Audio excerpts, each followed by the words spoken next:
अब झारखंड में 2016 के पूर्व की नीति पर होगी नियुक्ति। झारखंड के मुख्यमंत्री ने 7 लाख युवाओं की राय पर लिया यह फैसला।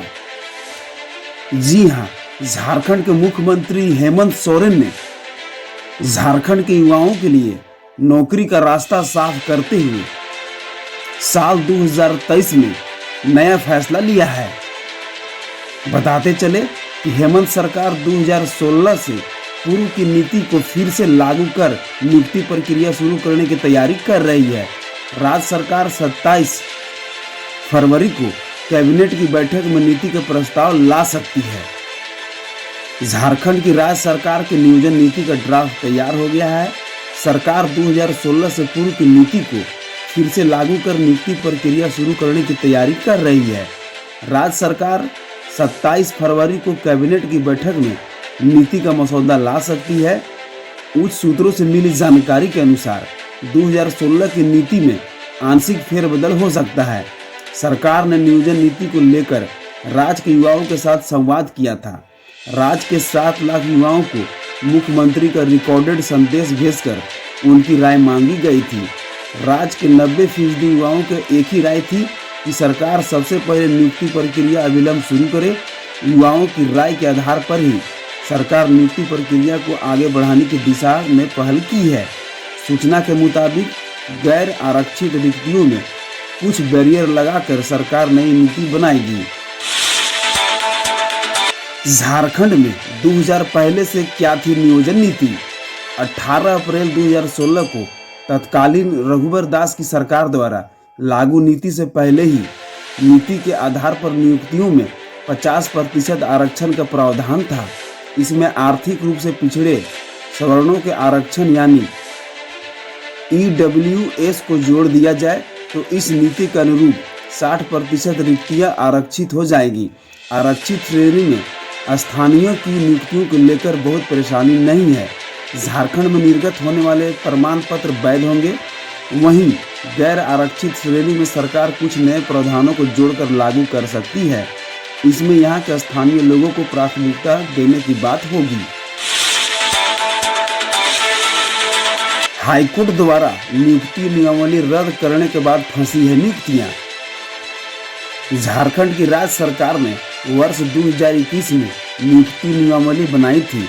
इसे झारखंड हाईकोर्ट ने असंवैधानिक करार देते हुए 2021 में बने नियुक्ति नियमावली को रद्द कर दिया था। राज्य सरकार ने अपनी नियुक्ति नियमावली में अनारक्षित वर्ग के अभ्यर्थियों के लिए झारखंड से मैट्रिक व इंटर परीक्षा की पास होना अनिवार्य किया था। इसी नीति को कोर्ट ने संविधान की मूल भावना के विपरीत बताया था। हाईकोर्ट के निर्णय के बाद सरकार ने सभी विज्ञापन रद्द कर दिए हैं। झारखंड सरकार ने भारत सरकार की संस्था को फीडबैक के लिए लगाया।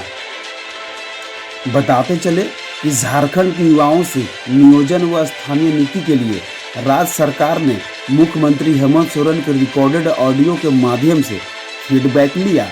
ब्रॉडकास्ट काउंसिल इंडिया लिमिटेड ने यह फीडबैक जुटाया है।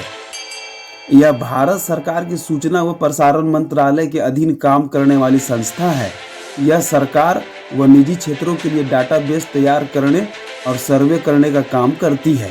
इस संस्था ने एम्स, गैल, रेलवे के साथ लोकसभा, राज्यसभा सहित शैक्षणिक संस्थानों को अपनी सेवा दी है। झारखंड में भी कई विभागों ने इसकी सेवा ली है। नियोजन व स्थानीय नीति को लेकर झारखंड के सीएम हेमंत सोरेन ने अपने ऑडियो में हाँ या ना में युवाओं से मांगा था जवाब। झारखंड के सीएम हेमंत सोरेन के रिकॉर्डेड कॉल में कहा जाता है कि स्थानीय नीति पर हम हाईकोर्ट के फैसले को सुप्रीम कोर्ट में चुनौती दें या जब तक 1932 के खतियान पर आधारित नियोजन नीति को पिछड़े वर्गों को 27% आरक्षण नीति के विषय को 9वीं अनुसूची में संरक्षण नहीं मिल जाता, तब तक के लिए 2016 से पहले की नियोजन नीति को बहाल करते हुए नियुक्ति प्रक्रिया को आगे बढ़ाएं। यह मेरा पूरा प्रयास है कि राज्य के आदिवासी मूलवासी के हितों की रक्षा की जाए, साथ ही रोजगार नौकरी के पर्याप्त अवसर भी समय रहते उपलब्ध हो।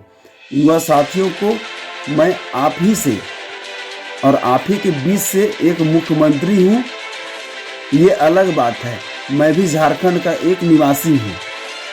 ऐसी परिस्थिति में आपकी राय जानना चाहता हूँ कि पूर्व की नियोजन नीति के आधार पर नियुक्ति प्रक्रिया आरंभ कर देनी चाहिए। इसमें आप सभी हाँ या ना में जवाब दीजिए। इस पर झारखंड के युवाओं ने बढ़ चढ़कर 90% हाँ में जवाब दिया था, जिसको लेकर झारखंड के सीएम हेमंत सोरेन ने सभी अटकलों को पूरी करते हुए 2016 से पूर्व की नीति को फिर से लागू कर नियुक्ति प्रक्रिया शुरू करने की तैयारी कर रही है, ताकि झारखंड में युवाओं को नया अवसर मिल सके। ऐसे ही लेटेस्ट खबरों और जागरूकता के लिए हमारे चैनल पब्लिक अवेयर WHP को जरूर सब्सक्राइब करें। धन्यवाद। जय हिंद, जय भारत, जय झारखंड।